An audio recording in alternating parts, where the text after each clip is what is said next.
Pınar Selek, 15 mai 2020, Nice, France. Bonjour Pinar Selek, Bonjour. comment allez-vous et que ressentez-vous à l'heure actuelle? Alors, répondre à la question que ressentez-vous, il me faut peut-être quelques heures pour le compter ou pour pouvoir écrire une poésie pour vous dire dans 10 secondes. Et je ressens plusieurs choses à la fois. Donc, on vient de passer une période de confinement et avec beaucoup de colère aussi, parce qu'avec beaucoup d'informations, comment on a géré cette situation et comment les plus démunis sont tombés plus en plus victimes de tout ce qui est passé. Et même, je commençais à penser qu'ils s'en foutent que les gens plus âgés ou plus vulnérables ou plus fragiles meurent. C'est pour cela, Trump, par exemple, aux États-Unis, il sait que la plupart des morts sont des black people, ils s'en foutent. En même temps, il y a cette colère et comment les médias et le gouvernement gèrent la situation et euh, comment la population a perdu sa force aussi de pouvoir agir. Donc, c'est assez difficile.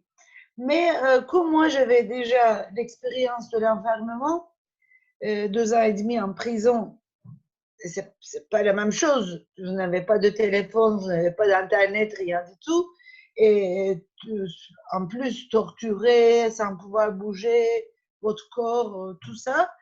Et là-bas, j'ai appris avec les autres, parce que c'est un apprentissage collectif en prison, comment résister au mur, comment résister à l'enfermement et comment pouvoir en sorte que ces fascistes, alors en Turquie on disait comme ça, ne me déterminent pas, ne me rend pas quelqu'un de triste, vraiment qui est un peu aigre. Donc j'ai décidé de garder ma joie et de garder aussi cette idée que je vis maintenant, c'est maintenant, donc qu'est-ce que je peux faire maintenant. Et on devient très créatrice, on devient vraiment créatrice. Et si aussi vous avez des amis en prison à l'époque, il y avait une communication entre les prisonnières. Et donc, nous avions vraiment réussi à vivre en plein. C'est-à-dire, moi, j'ai écrit plein de livres, j'ai appris le kurde, mais j'ai fait plein de choses. Je suis sortie maintenant, je me dis, mais dans 2 ans et demi que j'étais en prison, comment j'ai pu faire tout ça? Alors, cette expérience m'a appris aussi dans cette histoire de confinement comment je vais faire. Et en prison, j'avais appris qu'il ne faut pas penser quand je vais sortir. Donc, je ne pensais pas quand je vais sortir. Donc, je regardais très peu les infos. Je regarde que le matin et le soir, à 8 heures et à 8 heures. Mais vraiment une demi-heure, pas plus. Je regarde des différents canaux, etc. Sinon, je ne regarde pas les infos. Et je fais tout ce que j'ai à faire, une liste de tâches. À tous les matins, je fais une liste de ce que je veux faire aujourd'hui et même des petites choses. Et après, le soir, je les barre. Pas tous, mais parce que le temps passait très vite. Voilà. Mais mon travail à l'université a continué aussi avec le télétravail, qui est plus difficile, mais voilà. Alors cet emprisonnement, il a eu lieu pour que les gens comprennent, donc en 1998 en Turquie, pour votre engagement. Votre engagement, il s'exprime aussi à travers la littérature, à travers l'écriture, qui était essentielle pour vous également en prison. Pourquoi est-ce que ce sont de véritables bouées de sauvetage pour vous? Les engagements, Non, la littérature et l'écriture. Ah oui, oui. Et si vous voulez, si vous ne pouvez pas créer quelque chose dans la réalité n'est pas, dans la réalité, il y a plusieurs aspects. Mais dans cette réalité, il y a la souffrance, il y a la pauvreté. La civilisation que nous avons créée en tant que des êtres humains n'est pas quelque chose très, c'est pas quelque chose de beau. Il y a des beautés dedans, mais en général, c'est honteux. Et on fait plein de choses très, très mal. C'est une organisation de mal, une structuration de mal, institutionnalisation de mal. Et moi, et je pense que si on est dedans et on grandit dedans, si on n'arrive pas à résister et si on n'arrive pas aussi à créer, dire notre parole et chercher quelque chose ou imaginer une autre chose. Ça pourrait être à travers la musique, ça pourrait être à travers le dessin, ça pourrait être à travers plein de choses. Et moi, j'ai appris à écrire et j'aime écrire. Et quand j'écris, je peux créer quelque chose en dehors bien sûr, la réalité elle est dedans, mais je prends la réalité dans ma main et je me sens de dialoguer avec cette réalité, de, de parler, de dialoguer avec, de converser avec cette réalité et de faire partie de elle. Voilà. Donc, c'est une prise de conscience, c'est une prise de force et c'est de pouvoir dire sa parole, mais pas seulement dire sa parole, parce que vous pouvez dire votre parole à travers le militantisme aussi. Là, il y a une autre chose. Vous prenez en main la réalité, vous la regardez et avec la réalité totale, vous dites votre mot. Donc, vous avez une autre relation avec la réalité, même vous l'élargissez et vous la rendez, vous la menez dans un autre univers de vérité, dans un autre univers d'imagination, et donc vous la reconstruisez. Donc moi, quand vous avez appris ça, quand vous avez appris à faire ça, vous ne pouvez pas l'arrêter parce que c'est magique. Et donc, moi, comme j'avais appris cette magie, disons, c'est une sorte de sorcellerie. Donc, apprentissage d'être sorcière pour les hommes et pour les femmes.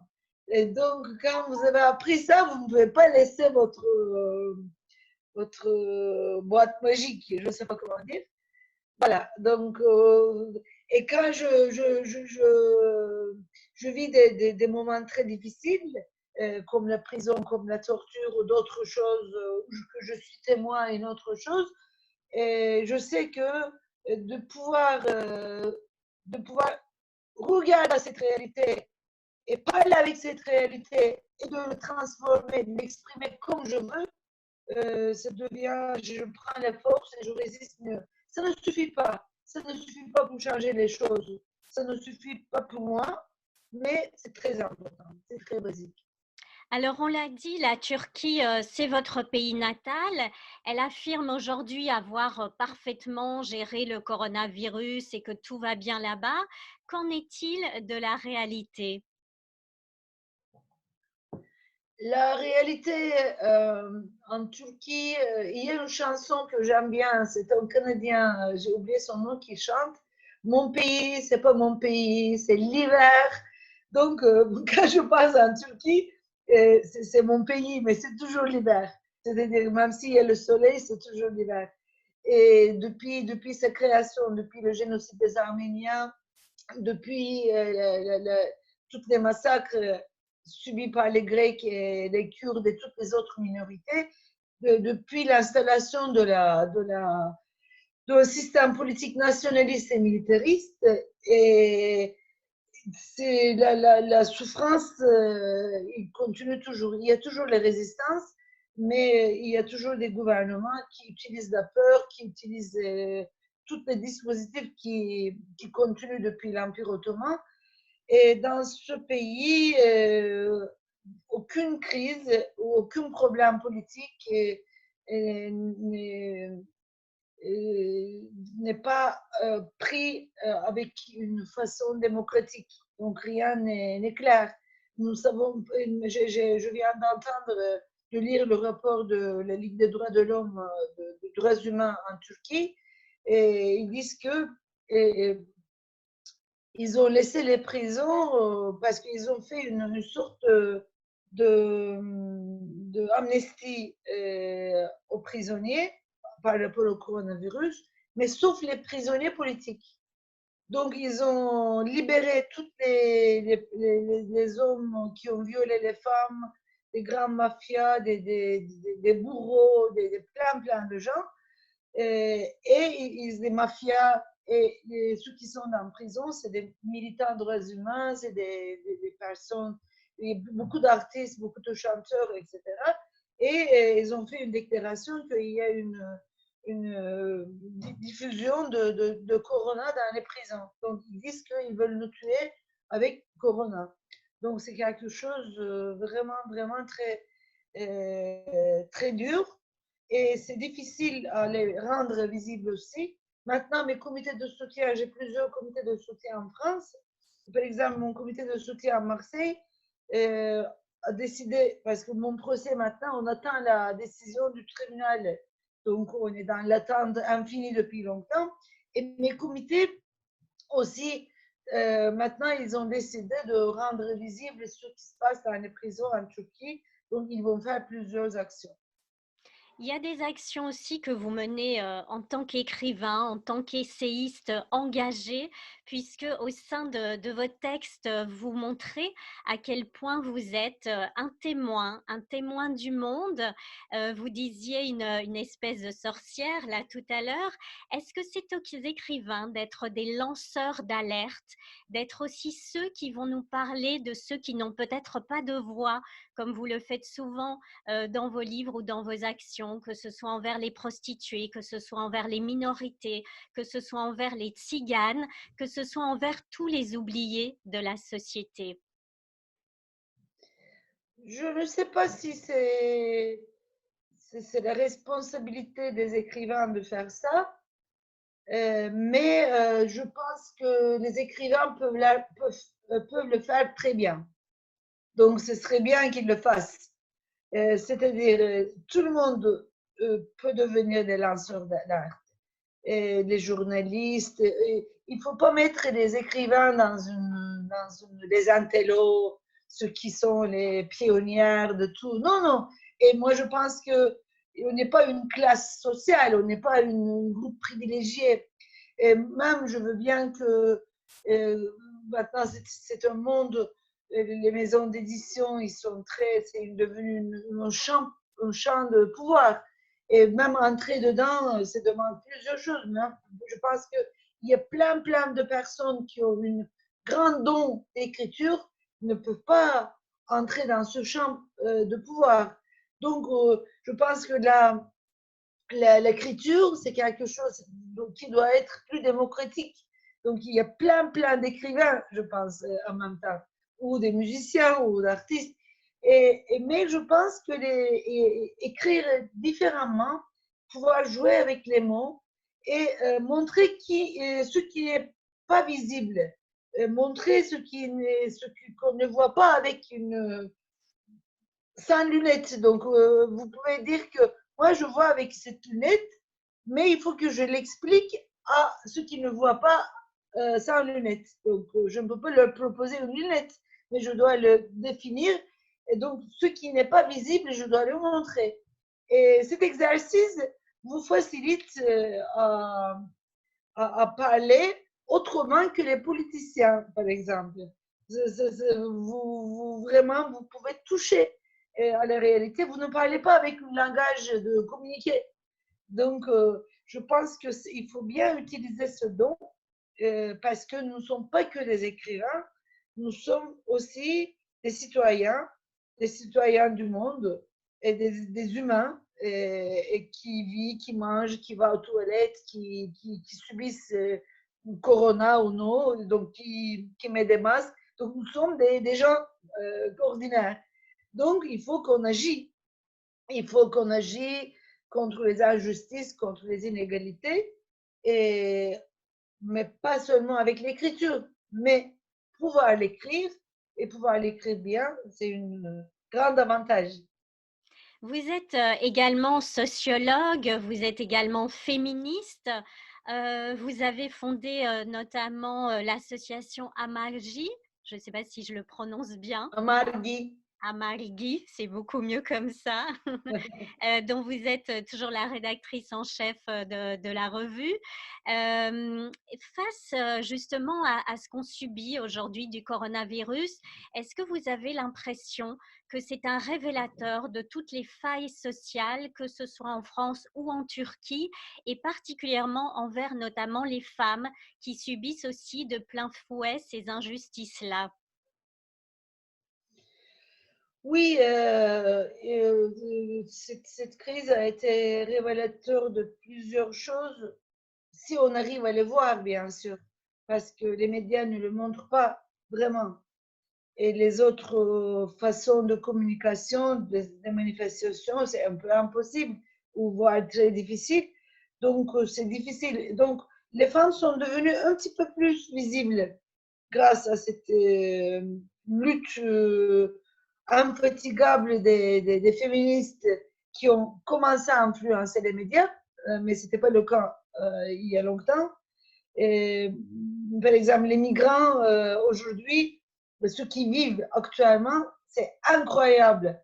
Mais on ne voit pas beaucoup dans les médias. Donc, ceux qui subissent beaucoup, beaucoup, ne voient pas les Roms, ils vivent des situations terribles et on ne les voit pas. Donc, mais maintenant, comme il y a le mouvement féministe, les problèmes de nous, de nos problèmes en tant que femmes, sont plus visibles. Et les féministes disaient quelque chose d'important. Elles disaient le privé est politique. Le privé est politique. Ce que nous vivons à la maison est politique. Donc, elle faisait une critique contre le mariage, la famille, et il disait que cette instance euh, aussi, c'est la source de beaucoup de violence. Donc, et c'est plus difficile à lutter contre cela. C'est plus facile de lutter contre une violence étatique, par exemple, ou de patron, parce que vous êtes ensemble, vous pouvez lutter ensemble avec d'autres. Mais dans le cas des violences conjugales, c'est beaucoup plus difficile. Mais de plus en plus, les mouvements féministes ont réussi avec beaucoup, beaucoup de difficultés parce qu'il y a une grande résistance du patriarcat, euh, de la domination masculine. Et malgré cela, elles ont arrivé à rendre visibles ces violences. Mais, par exemple, si vous voulez, toutes les violences faites aux femmes sont liées. À Menton, moi je suis à Nice, à Menton, il y a une sculpture, un monument, une sculpture qui est fait par l'Église dans le cadre de biennale et maintenant il est pérennisé. Qu'est-ce qu'il y a? Vous savez, qu'est-ce que c'est cette structure? C'est une femme, non, c'est Marie, la mère de Christ. Marie, elle essaie de consoler les petits bébés qui sont tués par leur mère. Donc, il y a des petits bébés par terre qui sont tués par l'avortement. Donc, c'est une statue anti-avortement. Et Marie essaie de les consoler, les bébés, parce qu'ils n'ont pas vu le jour. C'est un statut au milieu de l'Europe occidentale, à côté de la frontière franco-italienne. Et il y a un statut qu'on ne peut pas toucher. Donc, nous, les féministes, on a fait beaucoup de pétitions, plein de choses, mais on ne peut rien faire. Donc, voilà. Et je peux multiplier, mais on n'a pas le temps, mais je peux multiplier les exemples qui montrent que la domination masculine est très, très présente, même dans les pays qui se voient plus, entre guillemets, avancés. D'ailleurs, parmi vos actions, vous avez imaginé une chaîne de solidarité des femmes qui aura lieu, je pense, cette année à l'automne, qui a dû être repoussée à cause du confinement. Est-ce que vous pourriez nous en parler en quelques mots? Oui, oui, nous avons décidé, j'étais en Suisse il y a septembre dernier. Là, nous avions fait une réunion avec des centaines de féministes venus de toute l'Europe. Et là, nous avons décidé ensemble d'organiser une grande action féministe à la frontière de Italie et de France, donc à Ventimille-Menton, pour dire que nous, les féministes, nous sommes contre toutes les politiques européennes de migration et nous allons attirer l'attention sur les femmes en migration, qui sont 54% de tous les migrants, mais qui sont très invisibles, donc on ne les voit pas. Et donc, nous avons décidé de faire une action d'au moins 15 000, 20 000 femmes éveillées ensemble la nuit à la frontière et qui vont venir de Belgique, de Suisse, de l'Angleterre, de toute l'Europe et que nous avons dit que vous ne pouvez pas parler en notre nom. Nous, les citoyens féministes, nous n'acceptons pas ça. Et nous avons créé partout des comités locaux qui essaient d'œuvrer cette action. Mais donc, à partir de cette crise sanitaire politique, nous avons décidé de reporter l'action. Ça va nous donner un peu plus de temps pour préparer des actions locales. Et à la fin, la finale, ça va être les grandes rencontres, les grands faits ensemble. Et moi, je suis très contente de pouvoir faire partie de cette belle action parce que je vis en France depuis 2012 maintenant, donc ça fait 8 ans. Et je suis française maintenant. Mais en même temps, j'étais réfugiée.